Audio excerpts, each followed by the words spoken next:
The night my friend set me up with my ex's best friend, I expected every version of uncomfortable.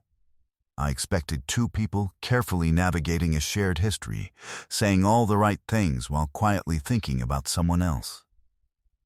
I expected a dinner that ended early out of mutual mercy, followed by a polite text the next morning and the collective agreement to never speak of it again. What I did not expect was for her to set down her wine glass, look at me from across the table with the particular calm of a person who has been carrying something for a very long time and is finally putting it down, and say quietly, with no ceremony, "I've been trying not to feel this for almost 2 years. I think I'm done trying." The waiter crossed the room behind her. A couple laughed at the table to our left. Nothing in the restaurant acknowledged that a sentence had just rearranged the air between us. But something had shifted, and both of us knew it, and there was no reasonable way back from there. My name is Daniel Howell. I am 33 years old. I work in structural engineering, the kind where your name ends up in building permits and load-bearing calculations rather than in newspaper profiles. I live in a 2-bedroom apartment in a neighborhood that used to be quiet and has since become expensive for it. There are 4 plants on the windowsill. I am fairly certain one of them has been dead for 3 weeks and is simply maintaining appearances out of courtesy. I mention all of this because it is the kind of detail that tells you, efficiently, exactly who I am and exactly why my romantic history tends to look the way it does by the final chapter. I had been with Sophie Marsh for 2 years and 6 months. We were good together the way certain combinations are good. Warm, functional, fundamentally misaligned about what we wanted from the future. Neither of us was difficult. Neither of us was wrong. We were simply 2 people who had finally, carefully admitted to each other that we had stopped being right. We ended it on a Tuesday evening in October with more relief than either of us expected, and considerably less drama than both of us had quietly prepared for. No villain. No scene. Just the quiet recognition that some things are complete without being broken. Sophie's best friend was Cassidy Park. She was 31, a graphic designer, and the sort of person who had a second pencil tucked behind her ear because she had lent the first to a stranger at a coffee shop window approximately 3 years ago and had simply, philosophically, accepted it was gone. I had encountered her maybe 6 times over the course of the relationship, group dinners, Sophie's birthdays. One trivia night that I have thought about a disproportionate number of times since. At that trivia night, she had accused me, directly and without any social padding, of deliberately giving wrong answers to make the rest of the team feel better.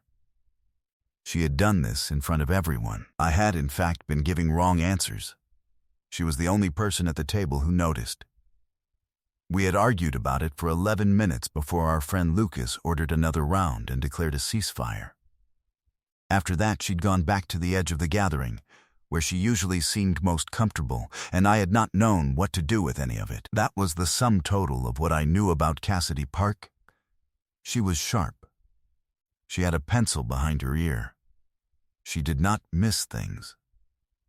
The dinner was Lucas's idea. Lucas, who considers himself a strategic architect of human connection and is, in operational practice, a man who once arranged a setup by telling 2 separate people the other one needed help moving a bookshelf, then vanished for an afternoon. He calls this engineering proximity. The rest of us have other names for it, none of which are worth repeating here. He booked a Thai restaurant near his apartment. 4 of us, Lucas, his girlfriend Maya, me, and then the chair across from me, which sat empty for exactly 9 minutes while I worked through the complimentary prawn crackers and decided, twice, that I should leave. Then she came in. Gray jacket over one arm, small sketchbook under the other. The pencil was still behind her ear. The restaurant was warm, close, smelling of lemongrass and coconut milk. the overhead light a kind of amber that softened everything. She looked around the room the way people look when they have agreed to something, and are only now genuinely calculating the wisdom of it. Her gaze found me, and she stopped. Just a half second, and in that half second, we both understood, without any words, that we both knew exactly what this was. She came to the table and sat down. "I want to note, for the official record," she said, before Lucas could open with whatever he had prepared, "that I was told this was a casual dinner with friends." "Same," I said. Lucas looked entirely untroubled by this. This is also who Lucas is. The first 45 minutes were fine in the way things are fine when two adults decide, collectively, to simply be adults about a situation. The food arrived. Maya managed the conversation with the practiced ease of someone who has cleaned up Lucas's relational messes before and developed a genuine skill for it. Cassidy, I noticed, was different in a small group than she'd been in the larger gatherings I had known from before. Sharper, more direct, funnier in a drier way. In those group dinners, she'd always positioned herself slightly at the edge, observing more than participating. Here, with four of us, there was no edge to retreat to. At some point, Lucas's phone went off and he stepped outside. Maya excused herself a moment later with the particular efficiency of someone executing a plan she had agreed to in advance. We were alone. She turned her water glass in slow arcs on the tablecloth. "Back, forward, back. We don't have to do the thing," she said. "Which thing?" "The thing where we spend the rest of the evening pretending this is something other than what it obviously is." She looked at me steadily. It was kind of them. We can acknowledge that and go home. The reasonable version of me would have agreed. Instead, I said, "Or we could just eat dinner." She looked at me. "The curry is genuinely excellent," I added. She laughed, once, short, and with a faint expression of surprise, as if her own face had done something she hadn't cleared first. That was the thing I noticed, not the laugh. The fact that it caught her off guard. I drove home that evening and did not think about it. This is not an accurate account of what happened. I thought about the water glass being turned in slow circles. I thought about 11 minutes at a trivia table, about the way she'd identified a deliberate wrong answer before anyone else had even suspected there was one. I thought about the laugh surprising her. A person who doesn't miss things, caught off guard by her own response. I filed it under observation and told myself this was professional habit. I am, by training, someone who notices structural details before they become structural problems. It meant nothing. I have very poor survival instincts. This is the most accurate sentence I have said so far.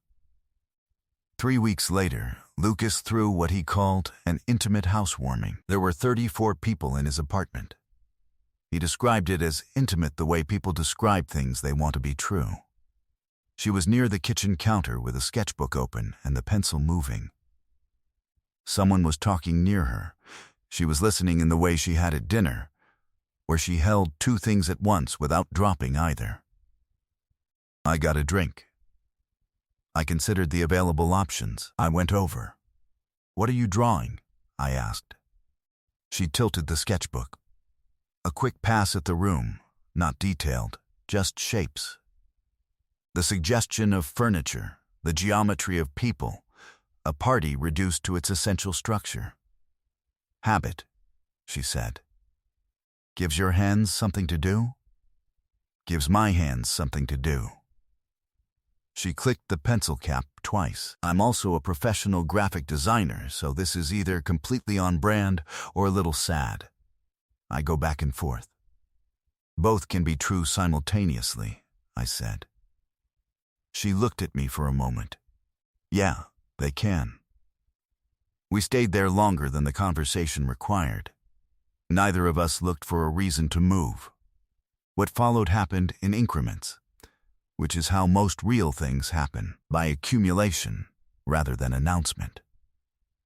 Coffee that Lucas had also arranged and then pretended he hadn't. A walk that started because we were both leaving in the same direction and became, without either of us scheduling it, an hour long. A text exchange that opened as a logistical question about a mutual friend's address and resolved, by degrees, into a running commentary on our respective weeks.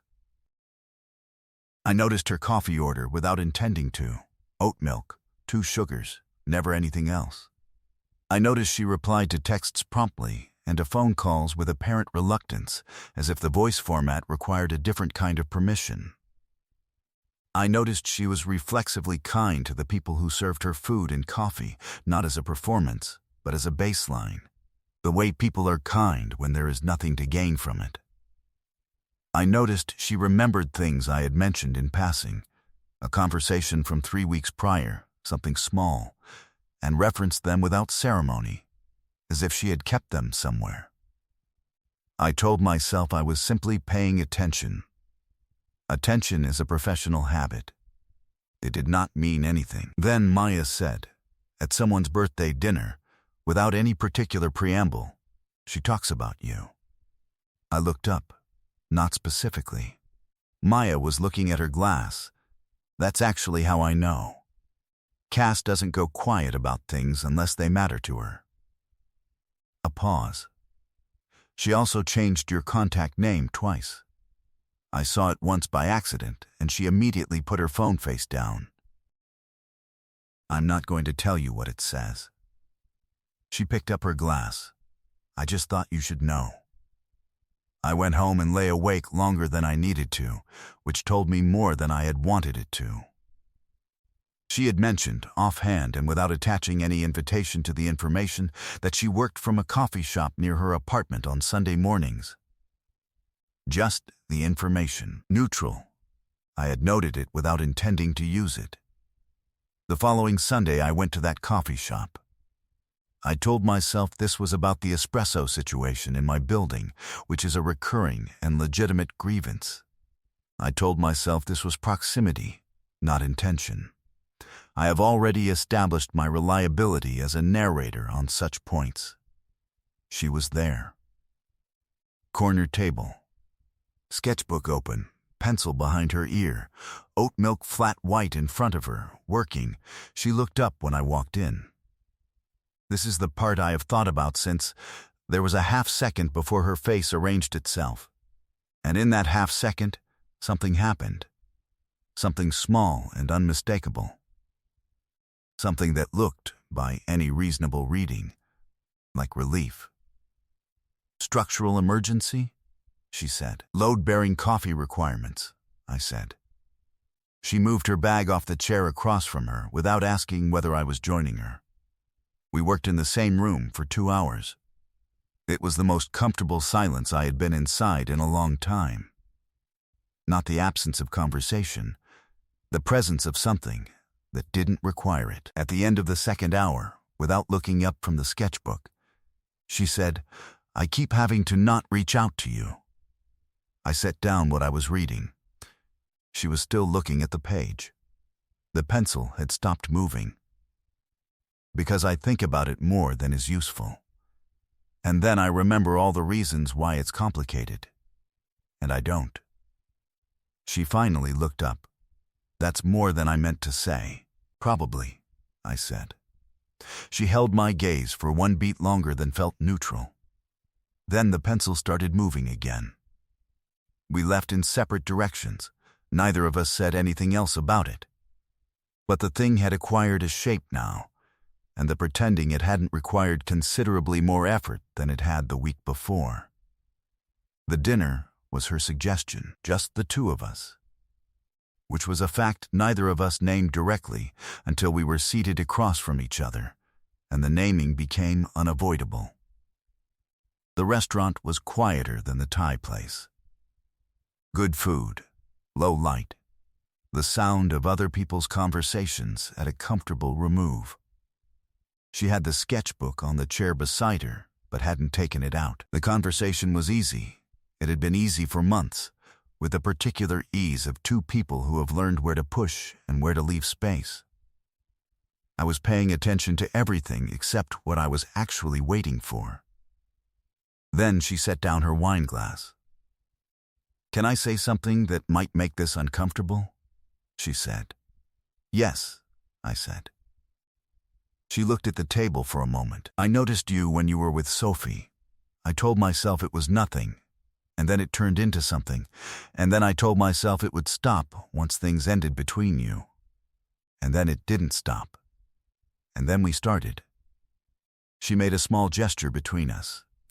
"Whatever this has been for the past few months, and I've been managing it. But I'm not sure I want to keep managing it." She looked up. "I've been trying not to feel this for almost 2 years. I think I'm done trying." The restaurant kept moving. A waiter passed somewhere to her left. A couple at the next table laughed at something. She was still. The kind of still that comes from having said the true thing and waiting, with a particular quiet courage to see what happens to it. "You don't have to do anything with that," she said. "We can finish dinner. I'll make a terrible joke on the way out, and we'll both go home, and it'll be fine. I just needed to not be the only person in the room who knew." She meant it. This is the thing I understood in that moment. She was handing me an exit, and she was genuinely prepared for me to take it. She had said the most honest thing, and was now holding the door open in case I needed to leave, because that is who she is. The person who calls the wrong answer before anyone else does. Who keeps a second pencil because she has already accepted the first one is gone. Who shows you the sketchbook without hesitation every time you ask, but only when you ask. Who gives you the choice every time. I looked at her. "I know," I said. She blinked. "I've known for a while. I've also been managing it." I set down my fork. I told myself it was the wrong situation, that there was a version of this that should feel more complicated than it does. A pause. "But I'm having trouble finding that version." "Does it feel complicated?" she asked. I thought about it honestly. "No, not anymore." The smallest smile moved through her face before she could arrange herself around it, the real one. The one that starts in the eyes and moves down, the one I had not seen enough of. "So," she said. "So," I said. She reached across the table and set her hand over mine. Not rushed. Decided. Her fingers tightened once, gently, and stayed. My phone buzzed against the table. I didn't look at it. "That's almost certainly Lucas," she said. 100%, I said. She laughed, easy, full, entirely unsurprised, and so did I, and the restaurant kept moving around us, indifferent and ordinary, and exactly right. 3 months later, she had a spare pencil on the shelf by my front door. I didn't notice it arrive. One morning I was looking for my keys and it was simply there. And from the fact of it alone, something settled. Not arrived, settled, as if it had been heading this way for long enough that it had finally stopped moving. We were careful with each other in the specific way people are careful when they understand what they have.